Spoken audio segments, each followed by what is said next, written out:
ഇന്ന് വീടുകളിലും അതുപോലെ തന്നെ വീടിന്റെ അകത്തൊതുങ്ങുന്നില്ലെങ്കിൽ പുറമെ പന്തലുകൾ ഇട്ടുകൊണ്ടും അവിടെയും ഒതുങ്ങാത്ത വിധത്തിൽ ഓഡിറ്റോറിയങ്ങളിൽ ഡേറ്റ് ബുക്ക് ചെയ്തുകൊണ്ടുമൊക്കെ ആളുകൾ ഇന്ന് ഹജ്ജ് യാത്രയയപ്പുകൾ ഒരുതരം കല്യാണ മേളകളാക്കി മാറ്റുന്നവരവസ്ഥ പലയിടത്തും കണ്ടുവരികയാണ്.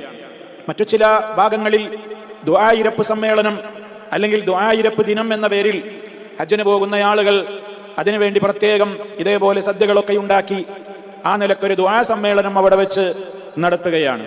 എന്നിട്ട് അവർ മറ്റുള്ള എല്ലാവരോടും യാത്ര ചോദിക്കുന്നു എന്നും അവിടെയുള്ള എല്ലാവരും നിങ്ങൾ ഞങ്ങൾക്ക് വേണ്ടി പ്രാർത്ഥിക്കണമെന്ന് ആവശ്യപ്പെടുന്നു എന്നൊക്കെയുള്ള പേര് പറഞ്ഞുകൊണ്ടാണ് ഇത്തരം സംഗമങ്ങൾ നടത്തപ്പെടുന്നത്. സഹോദരങ്ങളെ, നമ്മൾ സൂക്ഷിക്കുക. നമ്മുടെ നിയ്യത്തിൽ കളങ്കം വരുത്തുവാൻ ഇബ്ലീസിന് എളുപ്പമുള്ള സന്ദർഭങ്ങളാണിതൊക്കെ. അത്യാവശ്യമുള്ള ആളുകളോട് യാത്ര പറഞ്ഞു നമുക്ക് പോകാം.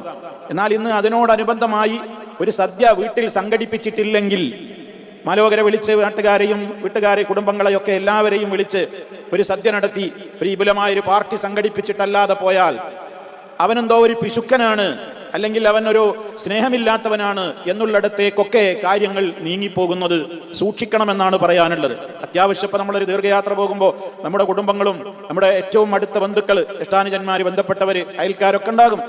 അതല്ല ഈ പറയുന്നത്. ഇത് അതിലുമൊക്കെ അപ്പുറം പോയി അത് വലിയ അതിൻ്റെ വിപുലമായ ഒരവസ്ഥയിലേക്കൊക്കെ പോയി പിന്നെ അതിന് ചില ചടങ്ങുകളും ആചാരങ്ങളും ആൾക്കൊരു ഈ ഇഹ്റാമിന്റെ തുണി പോലത്തെ ഒരു തുണി ഒരാളെങ്ങനെ പൊന്നാട അണിയിക്കും പോലെ പുതപ്പിച്ച് അയാളങ്ങനെ സ്റ്റേജിൽ നിർത്തി ആളുകളൊക്കെ കാണുക, അവരെങ്ങനെ ഇരുത്തി അവരെ ഒരു തക്ബീറൊക്കെ ചൊല്ലി അവരിങ്ങനെ ഇത് പുതപ്പിച്ചു കൊടുക്കുമ്പോൾ അല്ലാഹു അക്ബർ എന്നിങ്ങനെ തക്ബീറൊക്കെ ചൊല്ലി പ്രത്യേകമായ ഒരു ദുആകളൊക്കെ നടത്തി ആ വിധത്തിലുള്ള ചില ആചാരങ്ങളായ ഹജ്ജിന് പോകുന്നതിന്റെ മുമ്പുള്ള യാത്ര അയപ്പ് എന്ന് പറഞ്ഞുകൊണ്ട് നടത്തപ്പെടുന്നുണ്ട്. അത് പലപ്പോഴും ആ ദിവസം മാത്രമല്ല, ഓരോരുത്തരുടെയും സൗകര്യത്തിനനുസരിച്ച് വീടുകളിൽ എല്ലാവർക്കും ഉള്ള ഡേറ്റ് അനുസരിച്ചാണ്. എന്നിട്ട് യാത്രയപ്പൊക്കെ എന്നൊക്കെ പറയുന്ന ഈ സംഗമം കഴിഞ്ഞിട്ടും പിന്നെ അയാൾ ഇങ്ങനെ അങ്ങാടി കൂടി നടക്കുന്നുണ്ടാവും, പോയിട്ടൊന്നുമില്ല.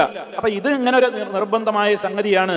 അത് ചെയ്തില്ലെങ്കിൽ നാട്ടുകാരുടെ ഇടയിൽ ഞാനൊരു മോശക്കാരനാകും എന്നുള്ള നിലക്ക് കാര്യങ്ങൾ എത്താൻ അനുവദിക്കരുത് എന്നാണ് എനിക്ക് എൻ്റെ പ്രിയപ്പെട്ട എല്ലാ സഹോദരങ്ങളോടും ഓർമ്മപ്പെടുത്തുവാനുള്ളത്. കാരണം അതിലൊക്കെ നമ്മളിങ്ങനെ ആളുകൾക്ക് മുമ്പിൽ ഞാൻ പോവുകയാണെന്ന് എല്ലാവരോടും ഇങ്ങനെ വിളിച്ചറിയിക്കേണ്ട ഒരു കാര്യമുണ്ടോ? അങ്ങനെ വിളിച്ചറിയിക്കേണ്ടവരോട് അറിയിക്കാം. നേരത്തെ പറഞ്ഞു, എന്തെങ്കിലുമൊക്കെ പണക്കങ്ങളോ അങ്ങനെയൊക്കെയുള്ള സാമ്പത്തിക ഇടപാടുകളോ അതൊക്കെ ഉണ്ടെങ്കിൽ തീർക്കണം, അതൊക്കെ ആവശ്യം തന്നെയാണ്. അതല്ലാതെ പൊതുവേ ഇങ്ങനെ ആളുകളെ കുടുംബങ്ങളെയൊക്കെ നമ്മളൊരു കല്യാണം വിളിച്ചു കൂട്ടും പോലെ വിളിച്ചുകൂട്ടി ആ നിലക്ക് ഞങ്ങളൊക്കെ ഹജ്ജിന് പോകുന്നു എന്നൊക്കെ പറഞ്ഞ് പിന്നെ അയാളുടെ പകരം മറുപടി പ്രസംഗമൊക്കെ അങ്ങനെ നടത്തി ആ വിധത്തിൽ ആ ഒരു സംസ്കാരം നമ്മളത്ര പ്രോത്സാഹിപ്പിക്കപ്പെടേണ്ട ഒരു കാര്യമല്ല. നമ്മുടെ ഇബാദത്ത് ഞാനിങ്ങനെ ഹജ്ജിന് പോകുകയാണെന്ന് തോന്നിപ്പിച്ച് അങ്ങനെ റിയാ അതിൽ കടന്നുകൂടുവാനുള്ള ധാരാളം സാധ്യതകൾ അതിലുണ്ട് എന്ന് നമ്മൾ മനസ്സിലാക്കുക.